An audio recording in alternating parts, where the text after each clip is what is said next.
Hello and welcome to this Oklahoma SHPO Lunch and Learn presentation. I'm Christina Wyckoff. I'm the historical archaeologist with the Oklahoma State Historic Preservation Office. And today it's my pleasure to be joined by Gerry Robinson. Gerry is a member of the Northern Cheyenne Nation. His historical novel, The Cheyenne Story, An Interpretation of Courage, received the 2019 Western Heritage Award for Outstanding Western Novel from the National Cowboy and Western Heritage Museum. And today's presentation is the Trail to Turkey Springs. And with that, we'll go right into it. Welcome to this presentation titled The Trail to Turkey Springs Battlefield. It's part of a larger story that of my ancestors' heroic return to their homeland in the Northern Plains. I'll begin the story with a little bit of a backstory, a little bit of history. After a devastating attack on the main camp in their main winter camp in the fall of 1876, the Northern Cheyenne went to the Red Cloud Agency the following spring. Red Cloud had been assigned to be their home agency in the 1868 Fort Laramie Treaty. Once there, they were immediately pressured by the US government to move south to Indian Territory to live with their relatives, the Southern Cheyenne. The negotiating officers made many assurances that the Southern Agency offered better rations, better hunting, and better farming.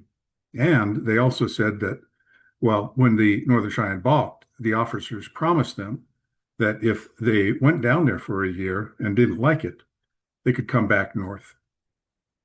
To everyone's surprise among the Northern Cheyenne, a man named Standing Elk stood up and agreed that they would all go south. The rest of the leaders, though still very reluctant, finally agreed to the trial period, and the tribe left their homeland on May 27, 1877, and traveled to the Darlington Agency. They arrived at the Darlington Agency in Indian Territory on August 5th of 1877, and after a period of settling in, it quickly became apparent that the Southern Agency did not suit many of the Northern people. The better rations they had been promised were actually fewer and of poor quality. The buffalo were all but hunted out by white buffalo hunters at that point, and most of the new arrivals never received the implements needed to farm with. The worst challenge they faced, however, was an epidemic of measles and malaria that was ravaging the agency. The Northern Cheyenne had never been exposed to these illnesses, and because of this, they had no immunity to them. The one doctor assigned to care for thousands of Indians at the agency quickly ran out of quinine and other medications, and soon after, children, elders, and even healthy adults began starving or dying from both diseases and starvation. Despite the repeated requests of Chiefs Little Wolf and Morning Star and other leaders to allow them to return north, the agent, John D. Miles, refused to permit them to leave. After 13 months at the agency, over 50 of their number had died of measles, malaria, and starvation. Little Wolf finally came to Miles and informed him that they were done asking and that they were simply going to leave. On the night of September 9th, 1878, under the leadership of Chiefs Little Wolf and Morning Star, the people left their lodges standing and their lodge fires burning as they walked into the night with only those belongings that they could carry on their backs. After about 6 miles, they came to a herd of 400 horses that Little Wolf had instructed the young men to collect from around the agency. Once the people were mounted, they headed north. The route they took home has been called by different names: the Northern Cheyenne Exodus, the Northern Cheyenne Odyssey, or even Dull Knife's Raid. But in 2022, the Northern Cheyenne Tribal Council passed a tribal resolution that recognized this trail as the Northern Cheyenne Homecoming Trail. There were 7 major altercations that took place along this trail. The last 3 are well identified and most and host regular commemorative events. But the locations of those on the southern end of the trail have, for all intents and purposes, been lost to history.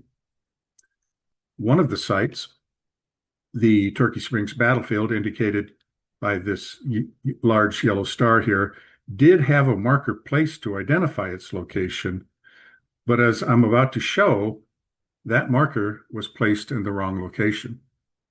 In 1878, the 100th anniversary of the battle, this marker that you see here was placed along the road where Highway 64 crosses Anderson Creek near the town of Freedom, Oklahoma. It states that the Turkey Springs battlefield is located 7 miles upstream from that spot. The picture in the background shows the developed spring that you would have been taken to were you to ask the locals for help finding the site. I believe the confusion about the location is able to be traced back through 2 documents.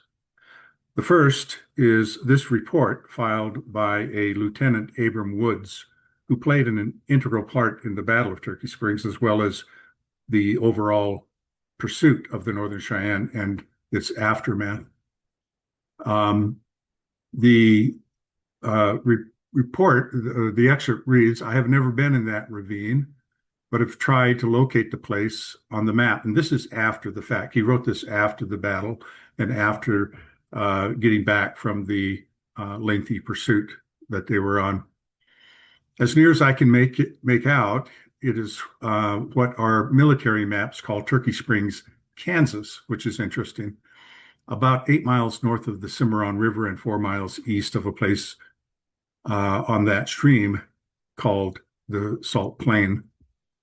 The times of day, places, distances, and directions are estimated by me, as I had no watch and I did not know of a compass or map being in the command. In other words, they were kind of lost. He used a map after the fact, after they returned back, to try to figure out where they had been. And throughout all of the official reports that were provided by different members of the military that were on this campaign,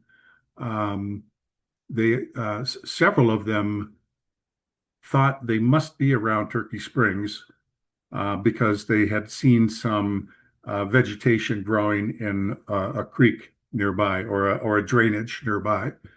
The map that the map that Lieutenant Woods referred to is called the Ruffner map.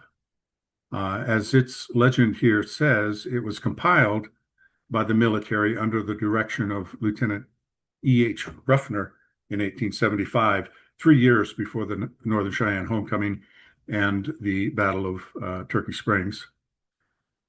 Some have called it inaccurate, and it's certainly not drawn to scale, but for a 19th century map, I think it would have proved to be fairly helpful out in the field if they had had it with them, depending, of course, on one's ability to read it. Based on my review of the reports of the soldiers during the pursuit, most were very poor at judging distance or direction, which adds to the certainty that the soldiers really didn't know how far they had traveled or where they actually were during the battle, and they merely guessed that they were in the vicinity of Turkey Springs. Add to this the fact that the location of Turkey Springs on this map does not match that of the current location of the springs, and one begins to understand how easy it would be for present-day researchers to get things wrong. Allow me to walk you through this with a few images that might help explain what I mean. We'll focus on the area in this red triangle. This map shows what is now known to many of the locals as the Cleveland Hills area in Woods County. I'll blow it up and get it a little clearer for you there. Now, there are several elements that I'd like to point out here. The two obvious ones are the red X at the site of Turkey Springs on Cave Creek and the creek entering the Cimarron from the south called Traders Creek. I put those both there myself. Traders Creek is the only creek name that is still used today. I'm about to show you a current map, and I'd like you to note that while Traders Creek keeps its name, all the other creeks acquire new names, especially what you see here as Cave Creek, and then to the east of that, or to the right, Surveyor's Creek and Turkey Creek, north of the river. But for now, I'd like you to watch Traders Creek. Just keep your eye on that. I put Traders Creek down there. You can see the I couldn't quite get the name in this section of the map, but it was in fact called Traders Creek at that time. So if you just watch that lettering there, you'll notice that the scale of the map adjusted when I went to this newer one, and Traders Creek remains listed there on the southern side of the creek. So to help us reorient ourselves here, here's where Turkey Springs was located. That I just returned that red X. And though this particular map doesn't note it, the current name for Cave Creek on present day maps is Moccasin Creek. Surveyor's Creek, as you notice, became Houston Creek, and Turkey Creek is now Anderson Creek. And finally, the site recognized as Turkey Springs has moved from that red X to this green X, which is placed 7 miles north of the spot where Anderson Creek crosses Highway 64, just like the historical marker says it is. So the green X is where present day Turkey Springs is located. So you can understand that all of this changing, all of this shifting, name changes and creek spring changes and all would lead to a certain amount of confusion. And while I'm sure that many of the authors that have written stories about the Northern Cheyenne homecoming, excuse me here. Let me show you this slide here. There have been many books written about the Northern Cheyenne homecoming, different titles and from different perspectives. And while many of them, these authors have likely visited the site of Turkey Springs, the picture that I showed you there, I feel I can safely say that all but one of them, Stan Hoig, who wrote Perilous Pursuit, and I'll discuss his effort a little bit later, all of them likely were nowhere near the actual site of the battlefield.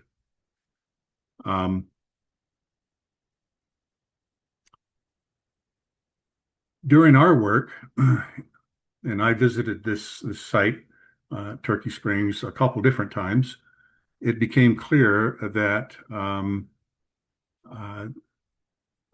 that the site was not what was described in the historical accounts. I show this picture. This is my second visit there. And I went out with a group of locals. I also brought with me the gentleman on the far right at the rear of the group there.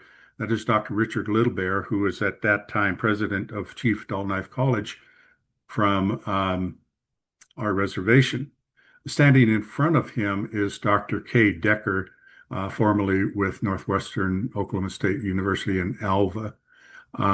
This was the day that I met Dr. Decker, and what happened as we walked through this hillside, and it became clear that that this was not the site.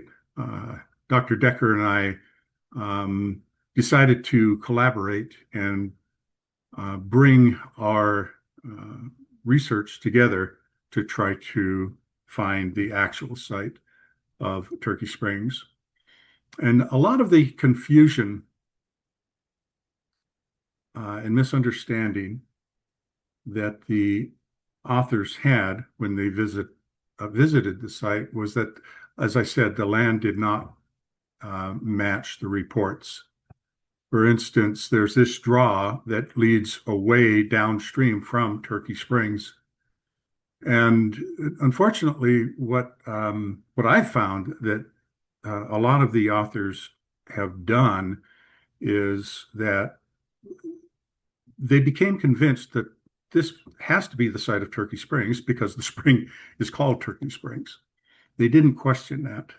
What they did instead was that they tried to fit the story to this landscape. And one of them in particular, actually a couple of them, Maddox and Maddox, in their book, Dull Night's Wake, wrote this excerpt about a moment when the soldiers encountered the Northern Cheyenne at Turkey Springs. And they were writing on Captain Rendelbrock's dilemma. And Captain Rendelbrock was the commander of the two companies of soldiers that were pursuing the Northern Cheyenne from the Darlington Agency. And here's what they wrote about Rendelbrock's dilemma. They say, here was a veteran of 100 battles and skirmishes, but suddenly he had no stomach to charge the Cheyenne and was helplessly trapped where he was. He could see the Cheyenne were prepared and dug in their riflemen firing from hidden locations on the cliff above. At the climax of the hand-to-hand fighting, two groups of mounted Cheyenne raced along the high ground on both flanks, firing down into the creek. Now, that's an accurate description. That sounds like an accurate description of a battle that might have taken place at this site that you're looking at right here. But what they did, unfortunately, is they changed the story to match the landscape. There is no record in any of the military reports of any hand-to-hand fighting. There's no mention of the Cheyenne being up on the high ground. In fact, Rendelbrock writes in his report that they took the high ground. And so I'm thoroughly convinced that what happened here was that the authors changed the story to match the landscape, which is very unfortunate. On the other side of the story, as others have tried the other side of the coin, as others have tried to tell the story, what they've done is they've tried to fit the landscape to the story. And this is a picture that I pulled off of an internet site. I won't mention which site it was, but it's easy. And they didn't go into too much detail. They just presented this as a map of the Turkey Springs battle site. And they didn't go into a lot of detail about why. But there have been stories of different people finding musket balls and different evidence of rifle fire in the hills surrounding the area on Red Horse Creek. And likely what happened here, as best I can tell, is that they found some rifle, either shell casings or maybe slugs or musket balls or something. And they figured, well, this must be Turkey Springs. And so they looked around and they figured, well, that must be up there. That's a high point. That must be Rendelbrock's Knoll. And then this would be likely be where the Cheyennes attacked. And they constructed this whole story around the landscape, or they actually tried to bring the landscape in to fit the story as they knew it. And I'm about to show you a map that that this rendering was likely drawn from. It was they had this landscape and they wanted to try to um, uh, fit it to the story. So they used this map, which was used during the court martial of a Captain Sebastian Gunther, who was Rendelbrock's second in command at Turkey Springs and other uh, uh, conflicts further on up the trail. And there are certain elements in this map that um, were drawn in to describe how um, the troops moved, where the line of battle was, where the Northern Cheyenne were, this knoll here that I'm circling. What I'm going to do is I'm going to go back to that map that I showed you where they tried to fit the landscape to the story. And you can see again that they figured, well, there's some draws here and there's a knoll there and there's maybe some rifle shells over here or something. So this must be the site. And so those are the two sides of the coins that you often see when people are out looking for evidence of a battle site, is they try to fit the story to match the landscape, or they try to get the landscape to match the story. And in reality, what you need to do is to get both the story and the landscape to fit together. And hopefully, well, evidently, that's what we've done. And I'll tell you how we did that.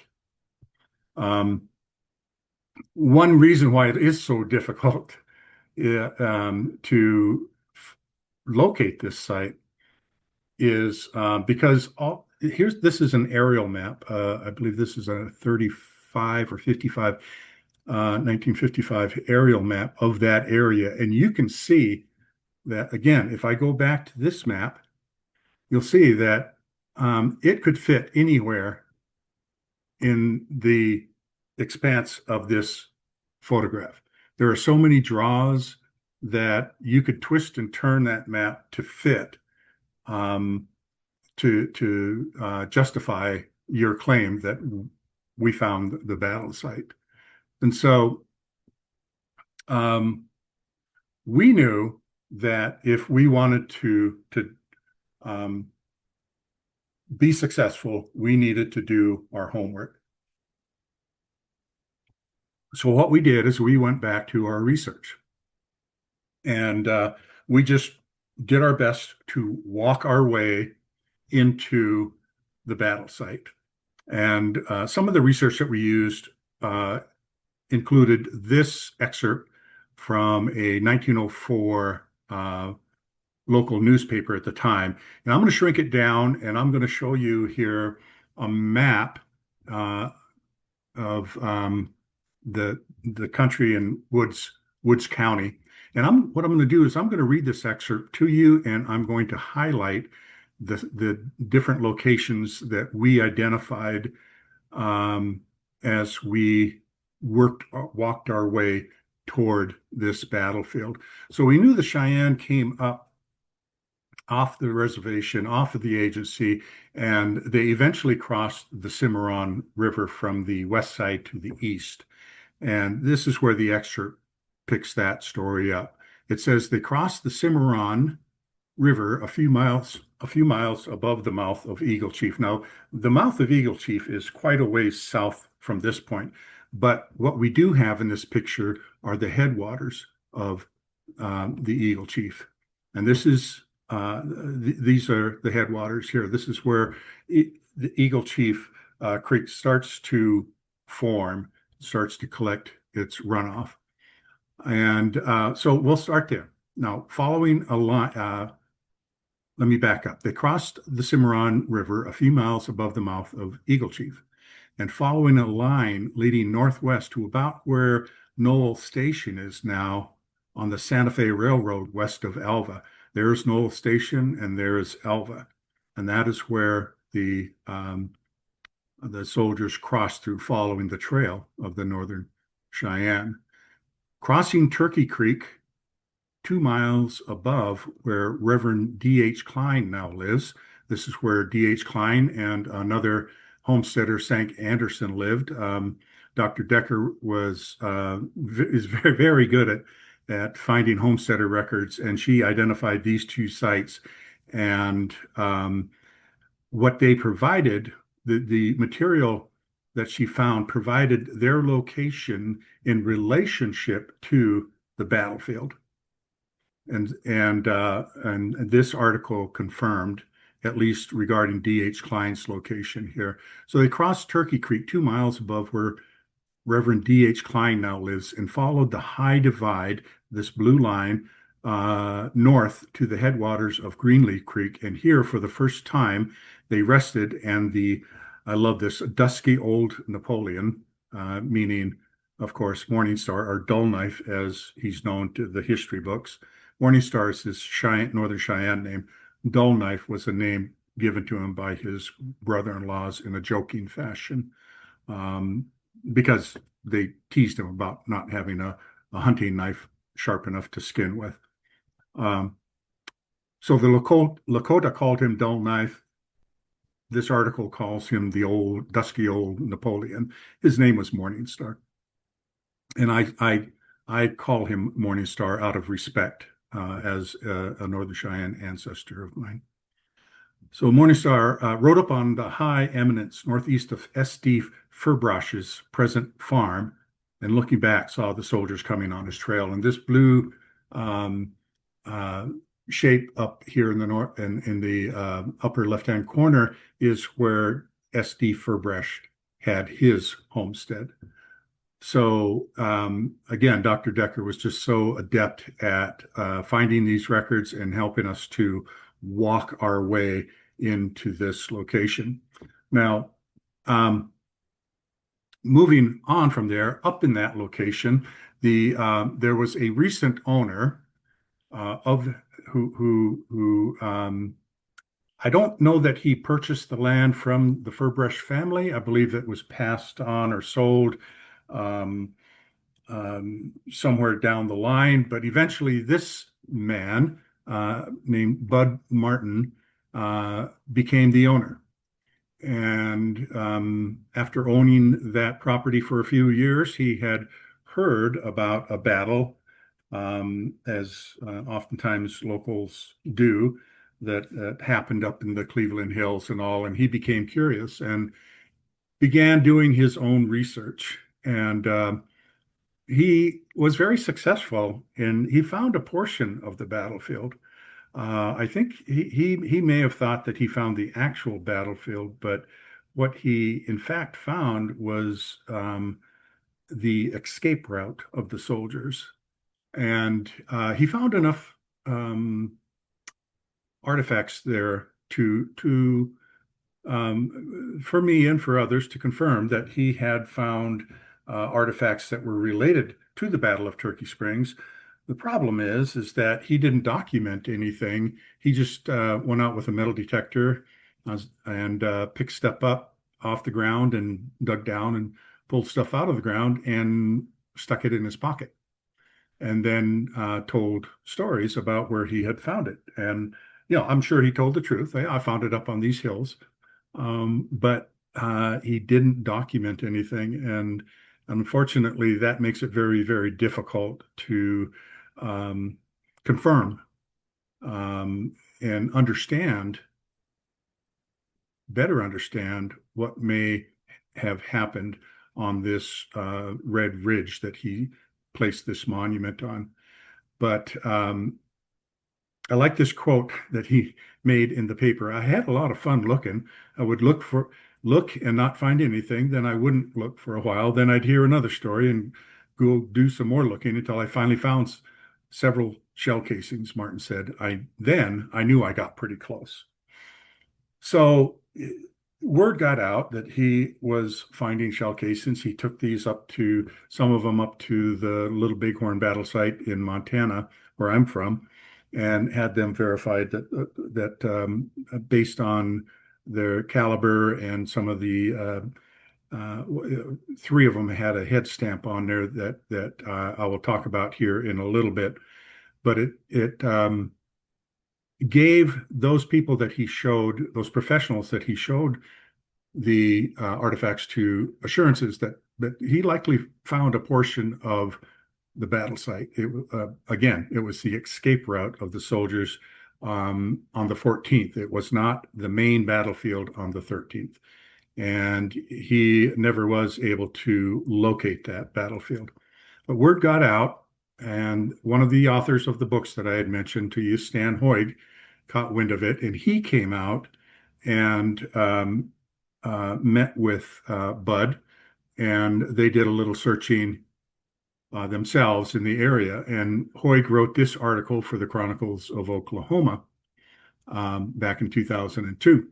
And in the article, he writes about Bud's effort and the results. He says, despite the existence of two participant maps, several attempts to verify the battle site of September 13th, 1878 have failed. Officer reports official reports, I believe is what that's supposed to say, place the site a mile or so west of a range of hills. Lieutenant Wood best described the location of about a mile from where we had the skirmish. The trail led over a high divide topped with red sand hills. You can see those hills in the picture of this journal here that Hoig wrote the article for. I'm convinced that Hoig was there. And this is the ridge where Bud actually built his monument a few years later, on that ridge kind of center of this picture. I'm going to drop down to the next paragraph. The Red Knolls, located east of Red Horse Creek in Township 28 North, Range 17 West, are the most suspect. This writer believes that the September 13th fight may well have taken place on Red Horse Creek and not in the location presently marked. The site of this historic Oklahoma battle site still awaits archaeological validation. And that's what I feel we have achieved. And not only I, but the state of Oklahoma and the Department of the Interior National Park Service have agreed that we have indeed found the actual site of the September 13th Battle of Turkey Springs. So let me get this going again here. Okay, going back to this map that I had mentioned, during our work, it became clear that this map would play a big role in helping us find the site if we were to be so fortunate. It was drawn by, again, Captain Sebastian Gunther during his court-martial for his actions here and other events further on up the trail. Let's see, I'd love to, so he and Captain Rendelbrock were both court-martialed for their actions during this battle and other actions further along the trail. And I'd love to talk about them, these proceedings more, but I simply just don't have the time. Well, the arrangement of the draws and ravines on this map, as I pointed out, look pretty much like any other set of draws and ravines you might come across in that part of the country. This map also provided us with 5 specific features that we knew we needed to look for. And those 5 features are, I've highlighted here. The red dot on the right indicates the red hill that Hoig describes, but that more importantly, the soldiers describe in their reports, both Gunther, Rendelbrock, Woods, and various other soldiers wrote reports about their journey in toward the battlefield, the fight itself, and their journey back along this blue line of retreat. This line of retreat, as depicted on this map, is also the line of approach. In other words, the soldiers traveled along that blue line to get to the battle site, what would become the battle site. And then finally, the three features kind of in the lower center of the picture. You see that red dot is the knoll, which we call Rendlebrock's Knoll. The pink line, vertical line, indicates a ravine where the horses were supposed to have been kept once the battle began. And then the yellow line indicates a line of battle that Gunther described in his testimony. So we knew we had to find these five elements. And so once we had the red knoll or the red hill identified as being the site of the escape route for the soldiers, we knew that we needed to walk west from there, and we began our own metal detecting and considering the different approaches that the soldiers might have taken. If you look at that blue line, you see that it doesn't cross a drainage at all. It stays up on a ridge and then eventually drops down another ridge between two sets of drainages. So we knew that we had to follow the ridge line down to that knoll, that we weren't going to be cutting across any ravines or draws as we looked for the battle site. So we started out, and this is where we started. This is that red hill that was in Hoyt's pictures, just from a different angle. We knew that once they crossed here, they had to move along a ridge. So we found that ridge and we moved along it. We looked back, you can see where that red hill is now on the horizon on the left. So we were up on that ridge. We knew the soldiers passed this way, coming toward the camera. And once we were able to follow those ridges down, we eventually came to one that where we were able to locate this high point. And I felt anyway, very strongly that this had to be Rendlebrock's Knoll. And one reason for that is because where I'm standing, taking this picture of the knoll, is right on the edge of a deep ravine. In fact, if I turn to the right and take a picture, there is that ravine. So this is the ravine where the horses were kept during the battle. So we had 4 of the 5 elements that we were looking for, and we knew this line of battle, that yellow line of battle, would not be as evident as a knoll or a ravine or a ridge. Evidence of a battle is found in the ground, and so we knew we had to start metal detecting, and we did. And as it happens, in that area where that line of battle should have been is a wheat field, a plowed field at the time that we went out with metal detectors. But once we got out there, we were very fortunate. We found about 20 or so different shell casings that told us that this was, in fact, where a line of battle had existed. And that got us very excited, as I'm sure you could guess. And it was at that point that we decided, okay, moving forward, we've got to make sure that we document everything that we do, lest we make the same mistake that Bud Nelson did by just sticking things in his pocket. So these shell casings were all cataloged, identified. And then what we did then is we hooked up with a professional archaeological firm called Algonquin Consultants. And what we did is once we found all of those shell casings, we immediately got a hold of the State Historical Preservation Office and its director, Christina Wyckoff. And that's her in this picture in the blue cap, watching very intently as the folks from Algonquin Consultants are unearthing a shell casing up on Rendlebrock's Knoll.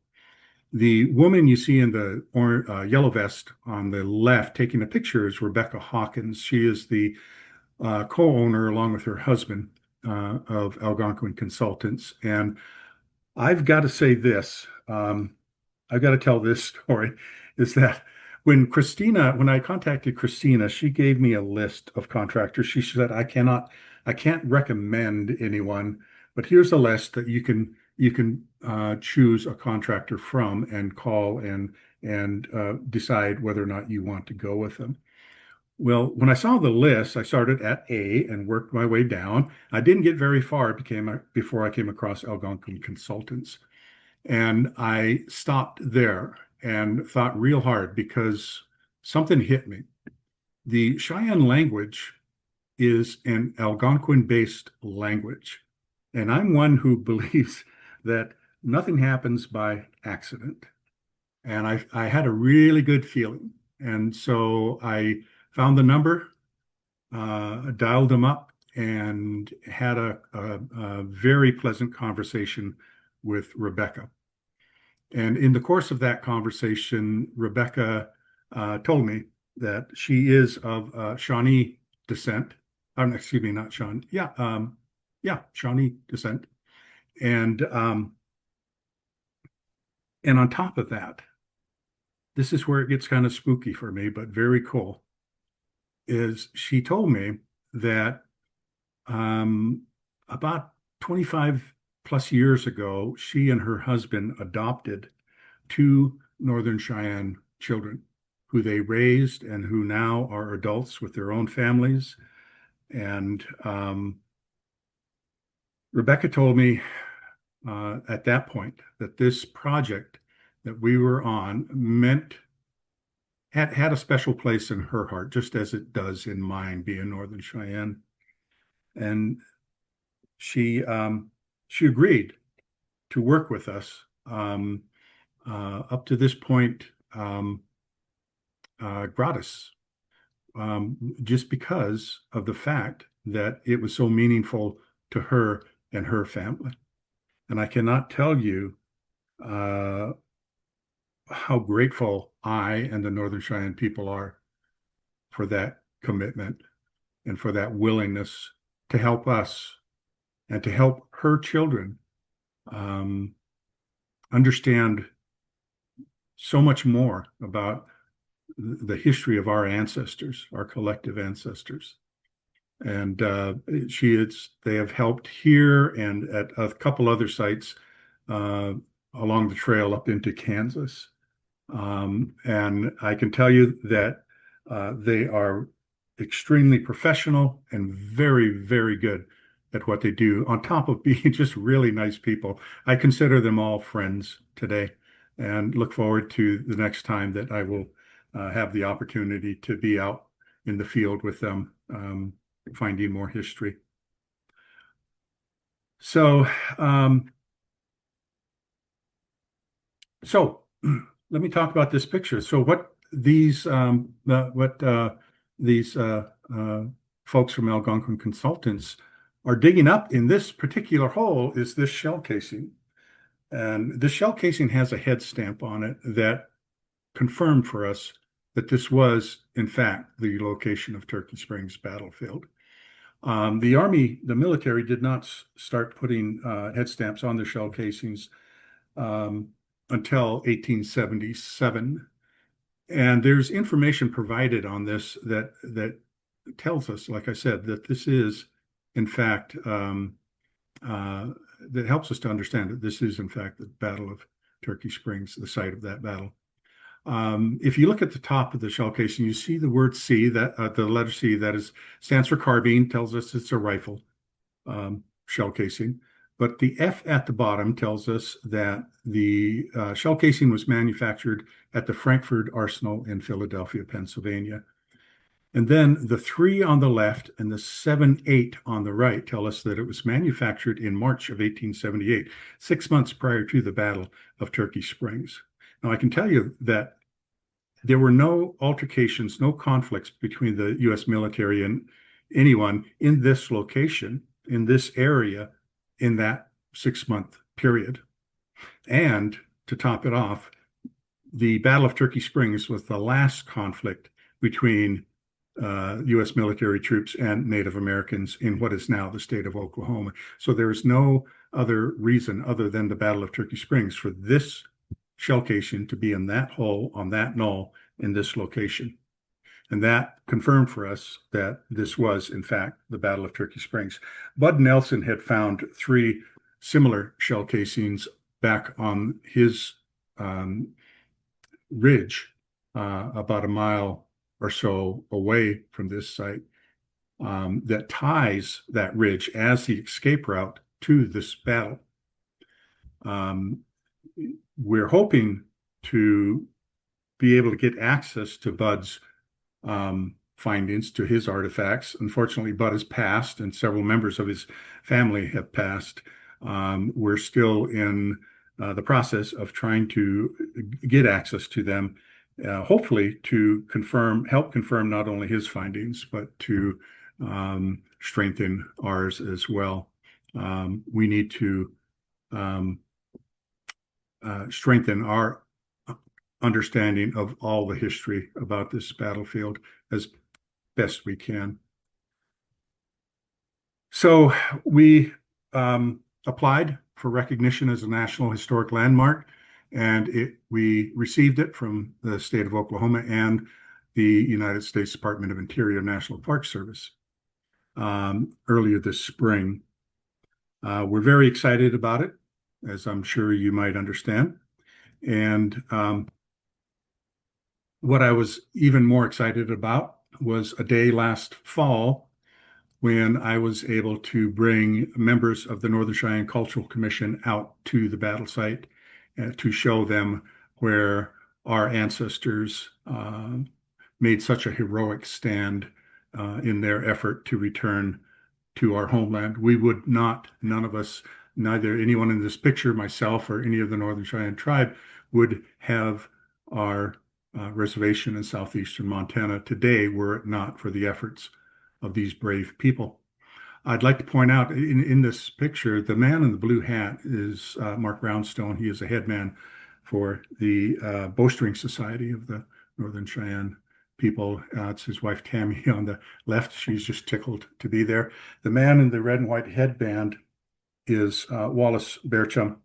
He is an old man chief of the tribe, which is the title that was held by both Little Wolf and Morning Star when they made this journey home.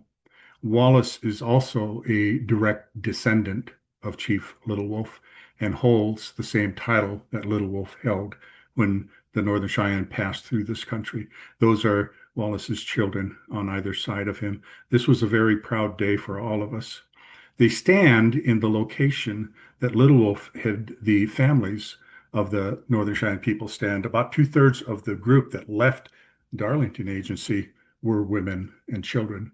Only 1/3 of them, about less than 90 of them, were men of fighting age, approximately about 60 to 70. They were supplemented by boys around age 14 and some of the elder men during this battle to raise their numbers to about 90. But I show you this picture to help you get an idea of this, the length of the battlefield, the scope of the battlefield. This arrow points at the red hill that I had showed you earlier. This is where Bud's monument is located and where the soldiers came up over this ridge and saw the Northern Cheyenne, main body of the Northern Cheyenne across these draws. In fact, what I'm going to do now is I'm going to tell you the story of how the Battle of Turkey Springs um, basically unveiled itself, how it happened. So it begins with, of course, the red hills, and this red dot shows, and this will remind you of that map with the five elements that I showed you earlier. This is where that red hill was that the soldiers described. It's the location where I brought that arrow, just now brought that arrow down across the ravines behind um, the my Cheyenne relatives there. So what I'm going to do next is I'm going to bring up some of the narrative that was provided by Captain Sebastian Gunther during his court-martial trial. He probably does the best job, I think, of laying out how the battle unfolded and how the approach was made, um, and how the battle ensued. And what I'm going to do is I will read this like I did the last map I showed you, and you just follow along. I'll highlight the areas that Gunther indicates. So as soon as we got over a very high knoll, that's the red dot, over the broken country, we could see the Indians of about a mile the other side of the ridge. This is where Wallace and his children and Mark and Tammy were standing. Um, we approached to within a half mile of them when we were in between two canyons. After we got in, we found ourselves surrounded by the Indians. They were already lying in the canyons waiting for us, although a majority of the Indians showed themselves a quarter of a mile further up on rising ground. And you can see that red oval that shows up there in the middle of the lavender uh, highlights of the draws. So what you see here is the setup for what preceded the Battle of Turkey Springs. You can see two things. So let me go back. If you recall that picture that I showed you of the draw below where the Turkey Springs site is, where the Maddox brothers wrote that description of Rendelbrock's dilemma, and they painted Rendelbrock in somewhat of a cowardly light.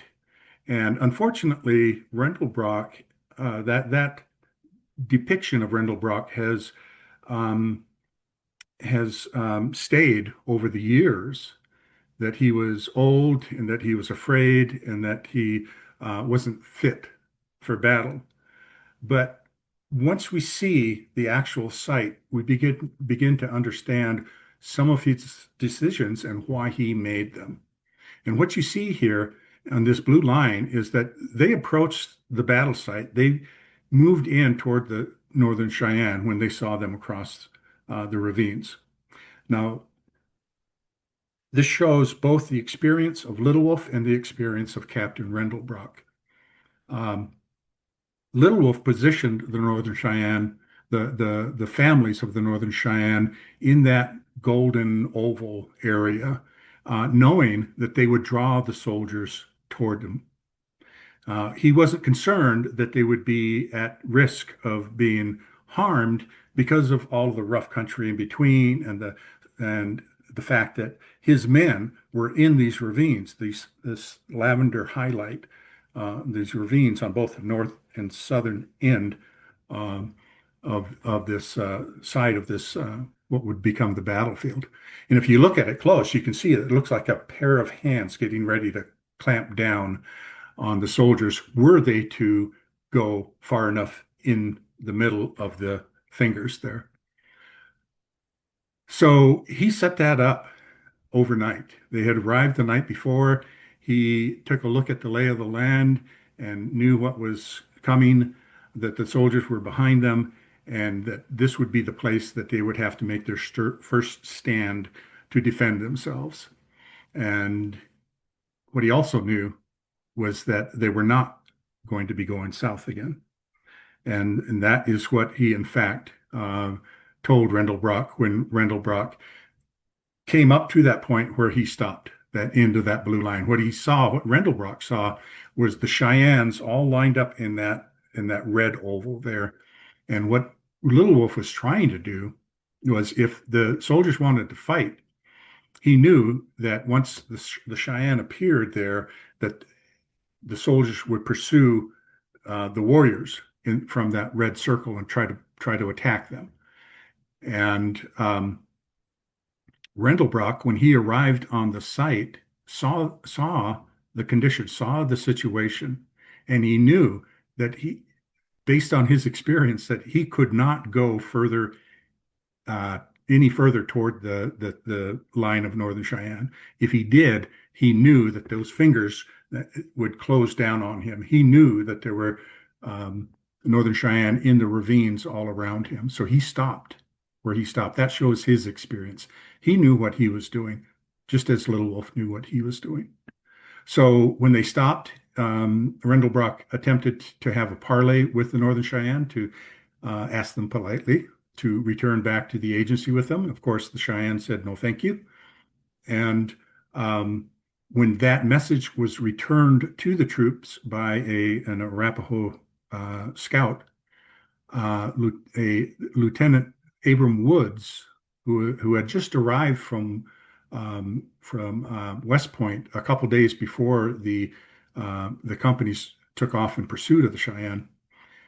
This Lieutenant Woods saw the Northern Cheyenne in that northern ravine and became fearful and ordered his troops to fire on them. And that's what started the Battle of Turkey Springs, was Abram Woods, Lieutenant Abram Woods. And ironically, it was Lieutenant Abram Woods who brought the court-martial charges against Captain Sebastian Gunther and Captain Rendelbrock.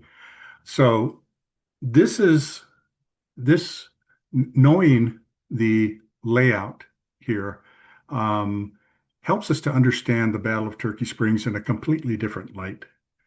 And that's what good research does. And I can't tell you how grateful I am for the help and assistance of Dr. Kay Decker and Rebecca Hawkins and Algonquin Consultants for their dedication and their hard work on this, helping to uncover this story, this portion of the larger story of my ancestors' return back to their homeland. Um, so um, this is what happened. Is once the fighting started, Rendelbrock commandeered this knoll and put his horses in all about 100 head of horses in and mules in this ravine. And the Northern Cheyenne began firing on them, pinned them down the entire day of September 13th, 1878.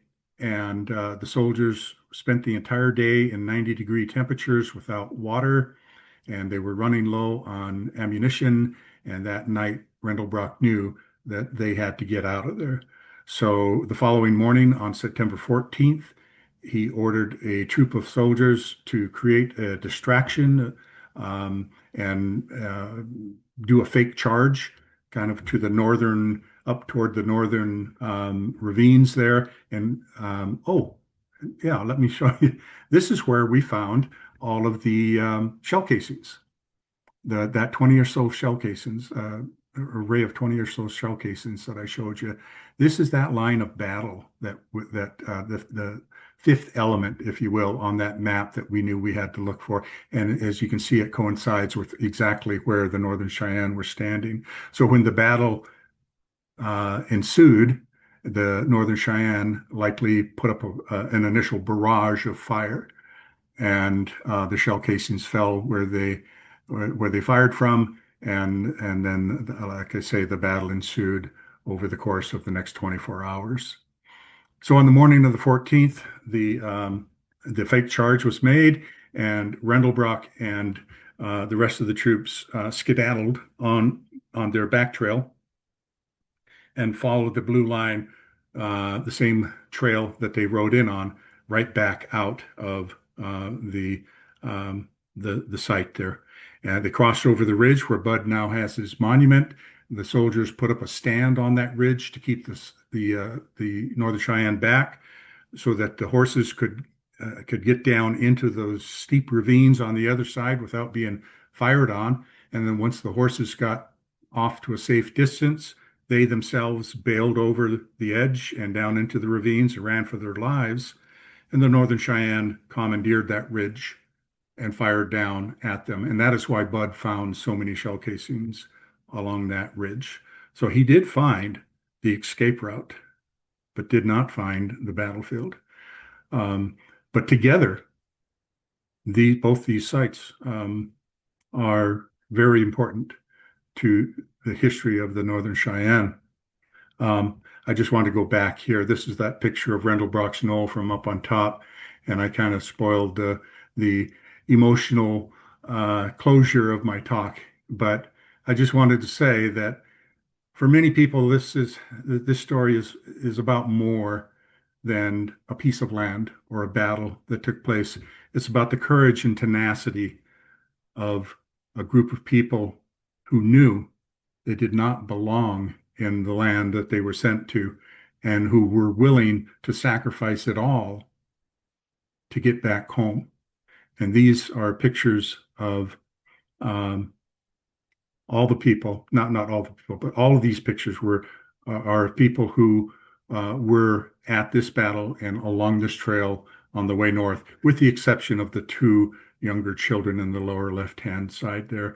I put those there because they represent a side of the story that is rarely told, and that is the story of how events like this affect our children. And it's the children who carry the scars and the harms with them for the rest of their lives. And those scars and harms affect subsequent generations on down the line. This is not something you just get over. This is not something you just forget as a child. In fact, there was one young girl about age 6, who had her ankle basically crushed by a soldier's bullet. He had lofted a shot up into the air in their general direction, and unfortunately found that girl's ankle and crushed it, and she had to travel the remaining 800 miles or so home with a damaged ankle. So this is the story of the trail to Turkey Springs, but even more so, it's the story of the trail of my ancestors back to their homeland and what they were willing to go through in order to accomplish that. So I thank you for your time. I thank you for your attention, and I'm open for any questions.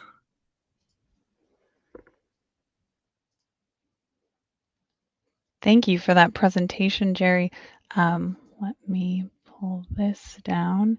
And so we've got time for some questions. Well, I mean, we are going to make some time for some questions. And I'll start by just asking you can you tell us a little bit more about the larger homecoming trail? So the Battle of Turkey Springs, of course, is a point along that trail, but maybe you could tell us a little more. And because much of our audience may be in Oklahoma, could you focus on the southern portion of the trail? Oh, let me just get your mic there.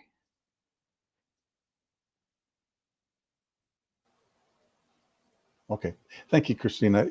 Yeah, as I showed on the maps, the trail extends up out of Oklahoma through Kansas into Nebraska, and a portion of the tribe actually continued on the following spring in 1879 up to the point where the Tongue River in Montana flows into the Elstone River, where Fort Keogh was established, which is now Miles City, Montana.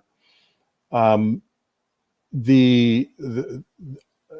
as I mentioned in the presentation, there were 7 pitch battles that took place along that trail, and the year 2028, basically almost 2 years from now, will be the 150th anniversary of this journey home that my ancestors made.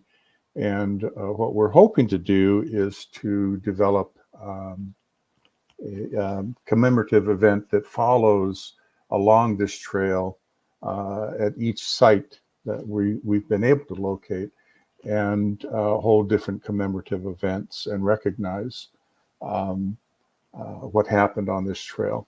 One of the biggest sites will be at Fort Robinson in Nebraska, where half of when the band split once they got into Nebraska, and half were captured and taken to Fort Robinson. Fort Robinson is no relation to me. My last name is Robinson, but I'm no relation to Lieutenant Levi Robinson, who the fort is named after.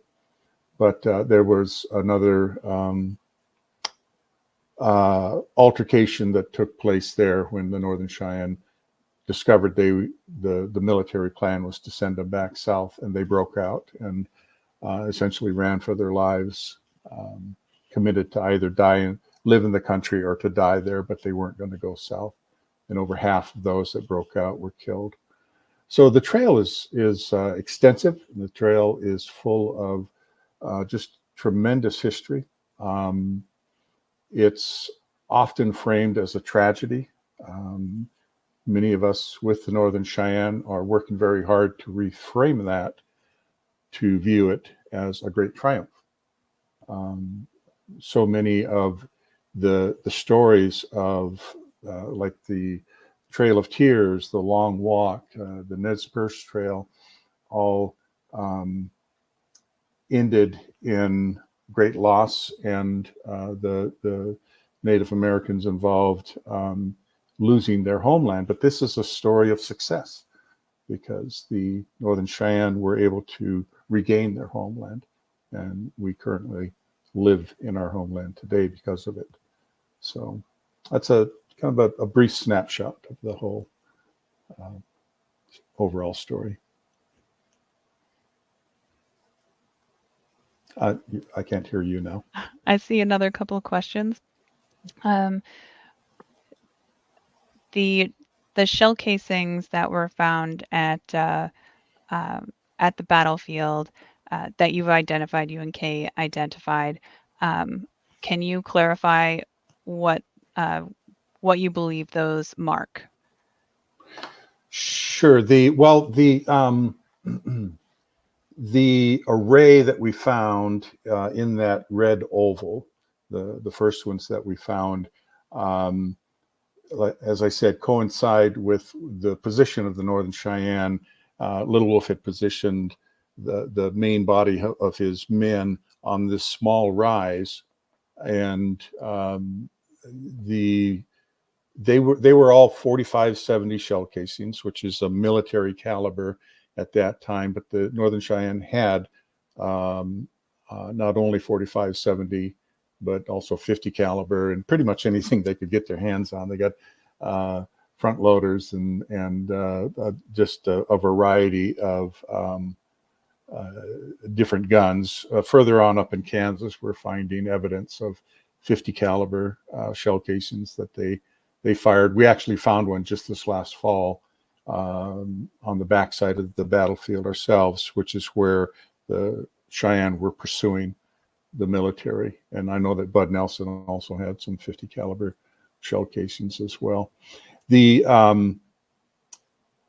found several shell casings around the perimeter of the battlefield, where one would expect the Northern Cheyenne to be positioning themselves to fire at the soldiers.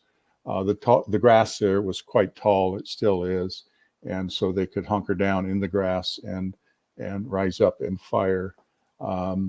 And then at the knoll itself, like I say, we pulled the one with the head stamp, and several others in that area. We are still in the process of looking there, and have some plans for a trip this spring to get a little closer look at that area and see what we can find. The next question I see asks if there are plans for a museum or battlefield site. Wonderful, thank you. And that's a great question, because yes, there is. Freedom Museum recently obtained a grant to put up an exhibit on the Turkey Springs battle at the museum there in Freedom.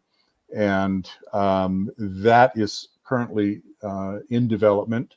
I'm not sure of the exact day that it for the grand opening of it. I'm watching my email very closely, waiting for an invitation, and we will be, of course, displaying a lot of the artifacts that we pull off the battlefield, sharing the story of what happened there, very similar to what I shared today. I'm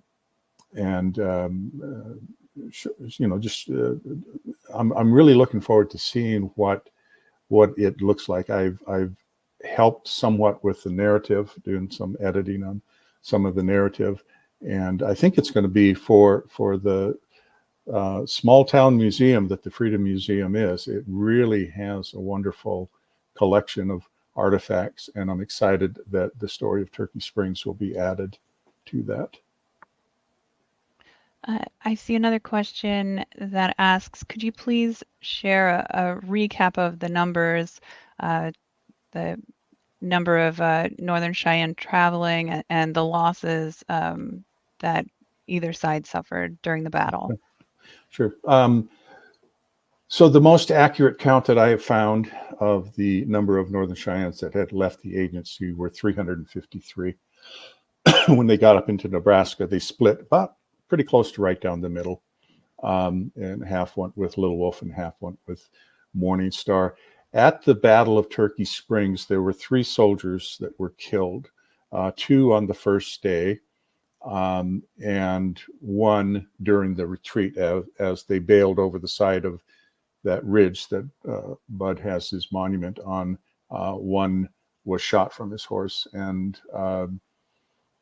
his body, as far as the records tell us, was left there. They don't know. The soldiers write that all they saw was him getting shot off his horse, and that was the last they saw of him. So there were 3 soldiers there killed at the site. Several horses wounded as well. For the Northern Cheyenne, there were no casualties. Well, I shouldn't say casualties. There was no one killed, but there were 5 wounded, including the young girl that I shared the story about there at the end. Her name going forward after that was Lame Girl. She was always called Lame Girl as a result of that. She was with the group that when they split, she went with Morning Star. So she was also involved in what we call the Northern Cheyenne breakout at Fort Robinson. And she had to run for her life on that damaged foot. And like I say, that's a side of the story that rarely gets told. So many times when we talk about Western history, we talk about generals and chiefs and armies and warriors and all of this, and we forget that there were children, families involved in this. And when we look at things from the Northern Cheyenne perspective or any indigenous perspective, oftentimes it has to include those who, if we're including those who were involved, we have to include the families and the children. The next question I see asks what weapons the Northern Cheyenne were using at this battle. Okay. And yeah, so I covered that a little bit. They basically, everything that they could get their hands on, they had bows and arrows still, front-loading rifles, and anything, pistols. When they, the group with Morning Star surrendered at Fort Robinson, their guns were taken from them. The majority of the guns were taken from them. And there's quite a list there of 50 caliber sharps, Springfield repeaters, an assortment of pistols, bows and arrows, anything they could get to defend themselves with, they grabbed onto and used. The next question I see asks where the historical records that you used to form the Okay. basis of your research, where you were able to find those. Okay, wonderful, great question. Yeah. Of course, one of the main sources were the military records from the courts martial of Captains Rendelbrock and Gunther. There was a lot of testimony taken from those two events. That's where the two different maps were drawn from. One I didn't show you, which is Rendelbrock's map. Rendelbrock was not much of a map drawer, and so you can look at that, but you're just going to walk away confused.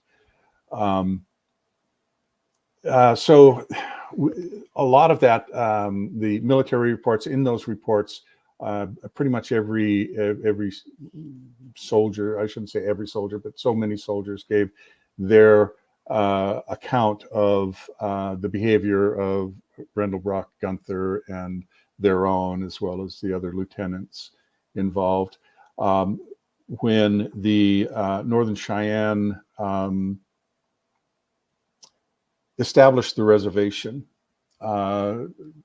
ethnologists and researchers came out in the early days and interviewed a lot of these participants.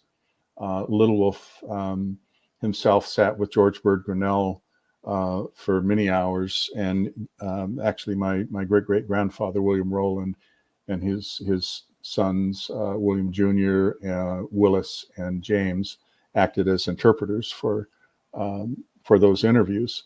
And Little Wolf told his version of what happened there. There were also investigations that were done by the US government into the Northern Cheyenne treatment at the Darlington Agency after the fact. The Senate Report 708 is just loaded with a tremendous amount of information on not only Turkey Springs, but like I said, the events at Darlington and then all along further up the trail. In this case, once they got up into Kansas, a lot of the locals, the ranch hands, would give testimony. In this case, it was just pretty much the military side and the Northern Cheyenne side where the story was relayed. I see a question that asks, in addition to the National Register nomination, which of course has been accepted by the Park Service, are there any other plans? Do you have any other plans for site interpretation? And well, as far as site interpretation, we're moving slowly with that. I do know that some ideas have been floated. We would certainly love to have some sort of a monument up there on that site. Bud Nelson, when he built that monument, which is just way out in the middle of nowhere on top of a hill, and it'll take you several hours to trudge up to it. He said when he built that he would love to build one for the Northern Cheyenne, should they ever come and express any interest. And of course, Bud has passed, so that's not going to happen.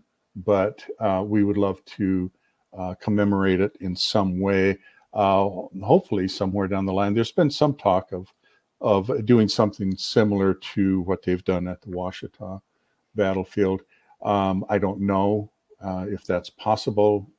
Right now, it's just an idea that's floated. But for the bigger picture, our effort here at Turkey Springs, coupled with our effort at all the other sites along the trail, is aimed at eventually having the entire trail recognized as a National Historic Trail, very similar to the Trail of Tears, the Long Walk of the Dene and Nez Perce Trail. We're moving in that direction. It's going to be a long process if we're fortunate enough to have that done, but it is very important that it be done. the National Park Service conducted or had a white paper written where they investigated the best candidates for among Indian trails for recognition as a National Historic Trail. And this trail, the Northern Cheyenne Homecoming Trail, tied for the top, along with the Bozeman Trail, which runs up from the Platte through Wyoming and into Montana, as being the top two candidates for recognition as a National Historic Trail. So the precedent is there, the recognition of its importance, not only in Northern Cheyenne history, but United States history, Oklahoma, Kansas, Nebraska, South Dakota, Montana, and Wyoming is all there for that. So we're crossing our fingers. I do see a comment, just someone clarifying Bud and Sue Martin. Martin Yes. is the last name, just to. Oh, Got do it. I sometimes say Nelson? I don't know, but I didn't mean Martin. Yes. And then actually, I think that there are a few comments. I will say that we're not sharing the coordinates for the battle site as an archaeological site. That location is not public information, so it's recorded in the archaeological site files, and it's in the restricted files for our National Register properties. At this time, it is on private land. I can clarify that. And then I just want to say thank you so much, Gerry, for this presentation. I really appreciate it, to you and Kay and Algonquin and all the folks who worked with you to document this site. You've done great work, and thank you to everyone who's attended the presentation. If folks have additional questions, if you feel like we didn't answer your question adequately, you can certainly reach out to me, and Gerry, can I forward those on to you? Absolutely. Okay, wonderful. And I'm again Christina Wyckoff. You can find my contact information at okhistory.org. Thank you all, and we look forward to seeing you at our next presentation.